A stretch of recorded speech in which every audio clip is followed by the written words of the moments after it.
Now, this February, people across the country are stepping up to support Women's Aid by taking on the Walk 80 kilometres in February challenge. One of them is our very own Edel English from Corofin, who's walking the 80k over the month to raise funds and awareness for women living with domestic abuse. Well, I'm very delighted to say that not only does Edel join us in studio, Edel, you've also completed, I suppose, maybe the first 10 of those steps on your walk up the corridor. Well, those steps fall into January, so no, they don't count. It's from Sunday I'll start my 80k and through February. Challenge in February because of the weather, so 80k in May would be an easy thing to do. 80k in February not so much, but yes, it is a really good cause and people can join up all over the country. You can still register on Women's Aid Ireland. If you go to their website, you can register your interest, get your name down, get your donate page up and get some money in for a really good charity and a really good cause. Indeed, that's a mammoth task to undertake, and I appreciate that it's over the 28 days of the month, but still, that's a huge undertaking. It must be a cause that's very close to your own heart. I think it's a cause that's close to most women's hearts. It's an issue that affects a lot more women than you realise because it's something that people don't talk about. It tends to be very much behind closed doors. And I think in recent court cases, like the one in France, kind of bring it to the forefront that there's a lot going on that people don't know about. It's not talked about. It still attaches shame to the victim rather than to the perpetrator. And I think it's really time that we came out, spoke about it and changed that and turned that narrative onto the aggressors rather than the victims. Yeah, and it's quite shocking really because you consistently hear the reports from Women's Aid, and I just remember one recently and it even stated that I believe it was 1 in 4 women at some point in their lifetime will endure some form of domestic abuse or gender-based violence. And when I say gender-based violence, it not necessarily even physical, but it could be coercive control, could be consistent verbal abuse. And when you think about that, it's not that it might happen to somebody, we know it will. It is.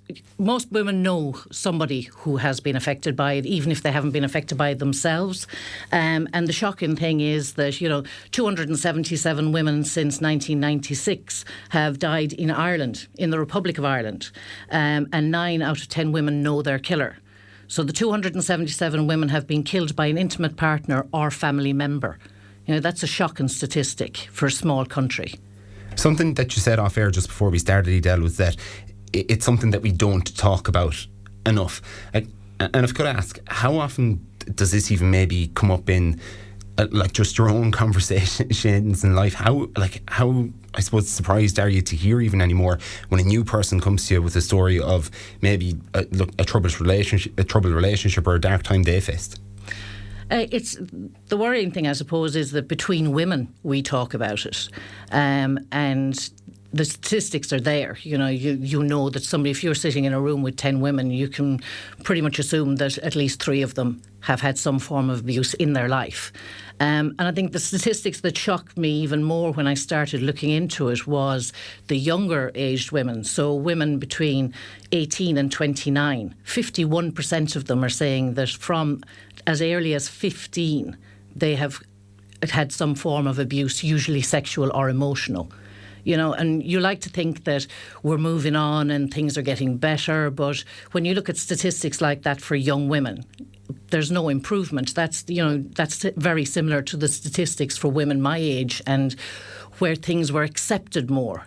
And you kind of hope that now things have moved on and that younger men are beginning to realise that this isn't acceptable.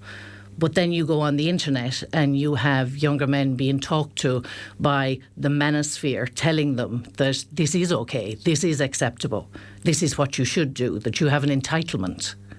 And that's a serious issue at the moment. And you mentioned there that, there's been times past where perhaps some cultures, some behaviours might have been more acceptable. Does that make you scared when you see some of the things that are emerging online and they're kind of going unchecked?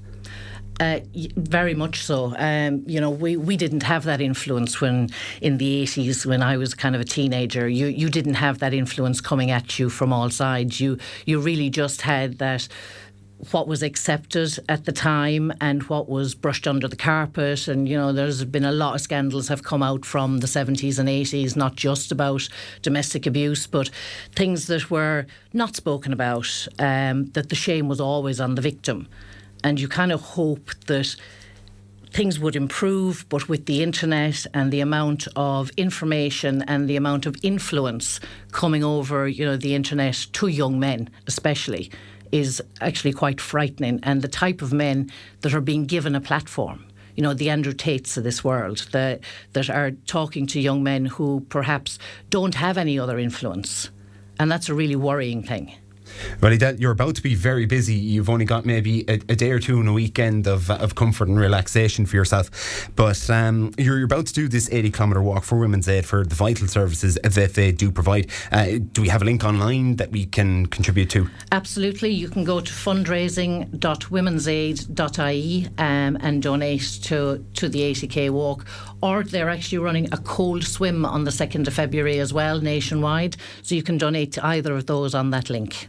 Superb. Well, Edel English, our very own Edel English, who's walking 80 kilometres next month, putting us all to shame to raise funds for Women's Aid's vital services. Edel, thank you very much for joining us in studio.